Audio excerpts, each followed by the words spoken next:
Halo, assalamualaikum warahmatullahi wabarakatuh. Selamat sore ya, atau selamat siang ya buat teman-teman semuanya. Khususnya yang selalu menantikan video terbaru, updatean terbaru dari channel Solusi. Terima kasih ya buat teman-teman semuanya yang selalu mensupport atau mendukung tentang channel Solusi Hutang. Saya ucapkan ribuan terima kasih. Semoga saja channel ini bisa berkembang dan pastinya bisa memberikan semangat dan motivasi buat Anda semuanya.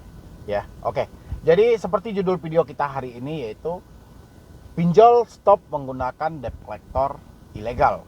Ya, ini juga disampaikan oleh Otoritas Jasa Keuangan. Begitu juga untuk leasing dan bank gitu loh. Ya, ini harus di stop dan diakhiri. Ya, karena sampai detik ini masih banyak dampak-dampak negatif dari efek debt collector. Ya, dan ini yang mau kita bahas hari ini buat teman-teman semuanya. Semoga saja channel ini bisa besar, berkembang, pastinya bisa memberikan semangat, arahan, motivasi, semangat buat Anda semuanya ya. Oke.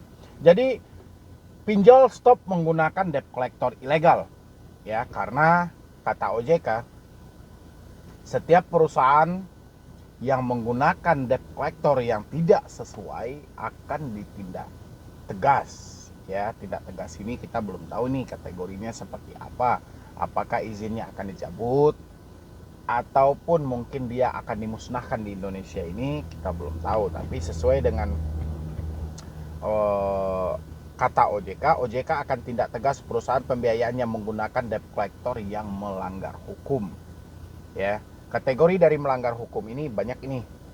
Salah satunya mungkin melakukan pengancaman, tidak sesuai dengan SOP yang ada, ataupun melakukan penarikan kendaraan secara premanisme, kan banyak juga ya hal-hal itu terjadi, atau menagih dengan pola pengancaman. Tapi ini kita baliknya ke pinjaman online. Kalau untuk dari finance-nya nanti saya akan sampaikan juga di video berikutnya ya, yang menungguin. Karena juga banyak yang bertanya, bang kendaraan saya baru 2 bulan bang, tiba-tiba langsung ada eksternal yang mengaku-ngaku dari sebuah lembaga pembiayaan ya, atau pelaku usaha jasa keuangan misalnya gitu ya.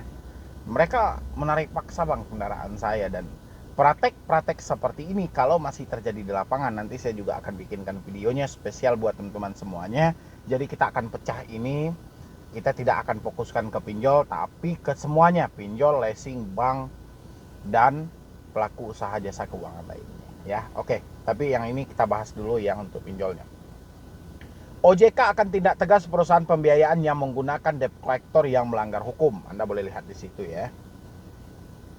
OJK akan menindak tegas perusahaan pembiayaan yang terbukti melanggar ketentuan yang berlaku. OJK telah memberi sanksi kepada sejumlah perusahaan pembiayaan yang tidak memenuhi ketentuan, baik berupa sanksi peringatan, pembekuan kegiatan usaha, hingga pencabutan izin usaha. Perusahaan pembiayaan yang menggunakan jasa debt collector wajib memastikan seluruh debt collector yang menjadi mitra perusahaan telah memiliki sertifikat profesi penagih kepada nasabah. Di sisi lain, debitur agar memiliki itikat baik dalam penyelesaian kewajiban dan menyampaikan kepada perusahaan pembiayaan jika memiliki kendala pembayaran angsuran.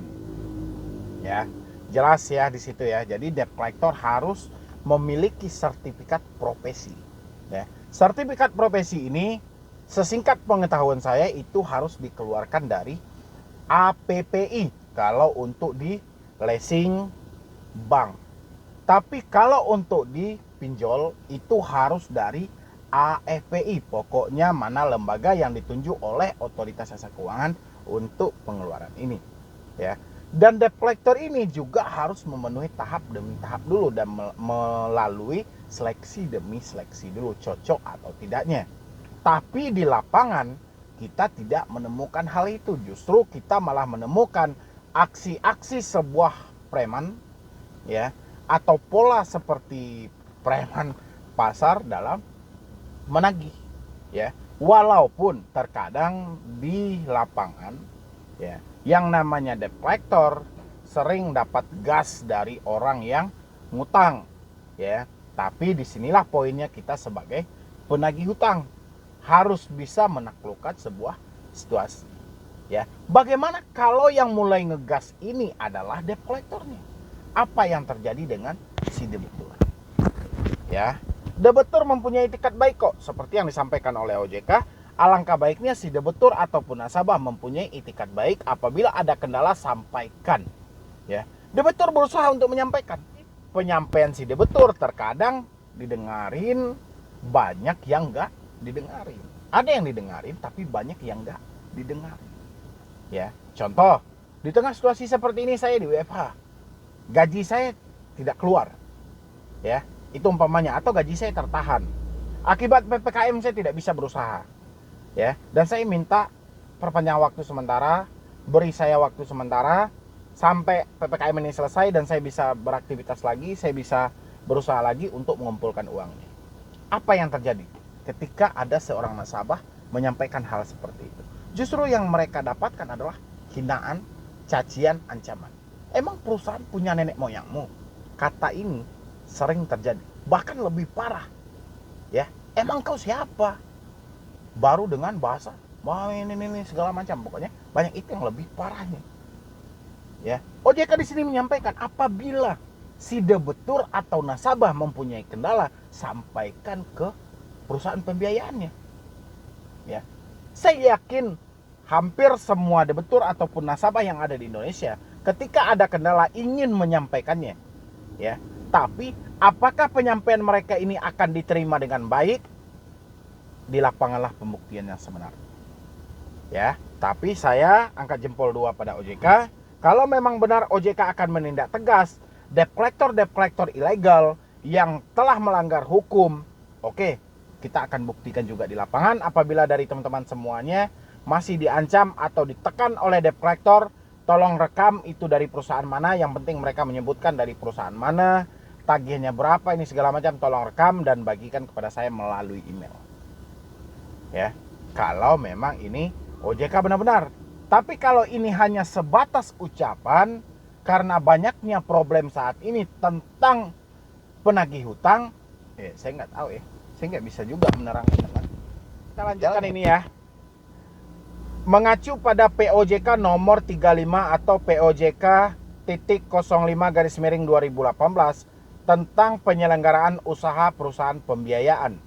Perusahaan pembiayaan diperbolehkan untuk bekerja sama dengan pihak ketiga dalam rangka penagihan.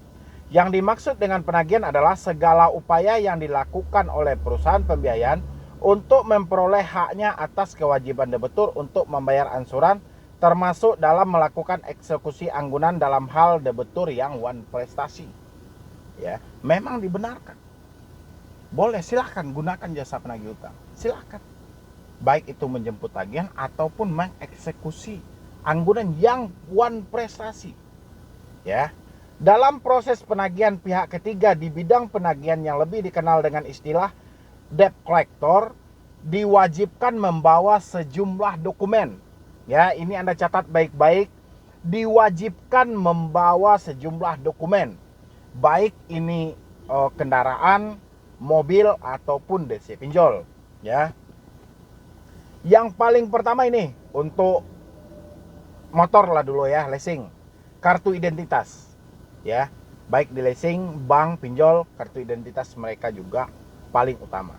Yang kedua itu sertifikat profesi di bidang penagihan dari lembaga sertifikasi profesi di bidang pembiayaan yang terdaftar di OJK, otomatis AFPI dan APPI. Ya. Yang ketiga, surat tugas dari perusahaan pembiayaan. Itu untuk yang ketiga ya. Yang keempat, bukti dokumen debitur one prestasi. Ya. Yang kelima, salinan sertifikat jaminan fidusia. Untuk yang nomor 5, salinan sertifikat jaminan fidusia ini hanya berlaku untuk kredit yang beranggunan. Ya, kalau kredit tidak beranggunan hanya ada kartu identitas, sertifikat profesi yang dikeluarkan oleh lembaga yang terdaftar di Otoritas Jasa Keuangan atau OJK ya, seperti AFPI dan APPI. Surat tugas dari perusahaan pembiayaan ya, bukti dokumen debitur one prestasi. Ya, itu 4 hal yang harus mereka lengkapi. OJK meminta kepada perusahaan pembiayaan agar sebelum pelaksanaan penagihan dan penarikan jaminan, perusahaan diwajibkan mengirim surat peringatan sesuai ketentuan POJK nomor 35/2018 kepada debitur yang telah wan prestasi. Ya, ini sebenarnya lebih banyaknya itu ke kredit yang beranggunan seperti leasing bank. Ya, kalau kredit tanpa anggunan di sini palingan juga debt collectornya aja.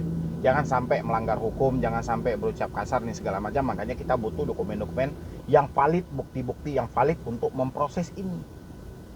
Ya, di sini memastikan bahwa debt collector telah dilengkapi dengan dibekali dengan beberapa dokumen yang telah disebutkan. Ya, ini untuk kendaraan sebenarnya sih. Tapi kalau untuk pinjol mereka datang pun Anda juga boleh tanya 4 hal tadi. Tapi jangan tanyakan yang nomor 5. Anda tanya pula sertifikat fidusia, kan kita nggak ada anggunan gitu loh. Habis itu melakukan evaluasi berkala terhadap tata cara penagihan yang dilakukan oleh debt collector, bahkan dengan memberlakukan sanksi kepada pihak yang melanggar ketentuan yang berlaku. Yang nomor 3 ini, 3 larangan tindakan debt collector. Dalam menjalankan proses penagihan, debt collector dilarang melakukan tindakan-tindakan berpotensi menimbulkan masalah hukum dan sosial, antara lainnya menggunakan cara ancaman, melakukan tindakan kekerasan yang bersifat mempermalukan, memberikan tekanan baik secara fisik maupun verbal. Ya, ini 1 sampai 3 itu sering dilakukan oleh debt collector pinjol. Ya. Jika hal tersebut dilakukan bagi debt collector maupun perusahaan pembiayaan terkait, akan dapat berpotensi terkena sanksi hukum berupa pidana maupun sosial berupa stigma negatif dari masyarakat.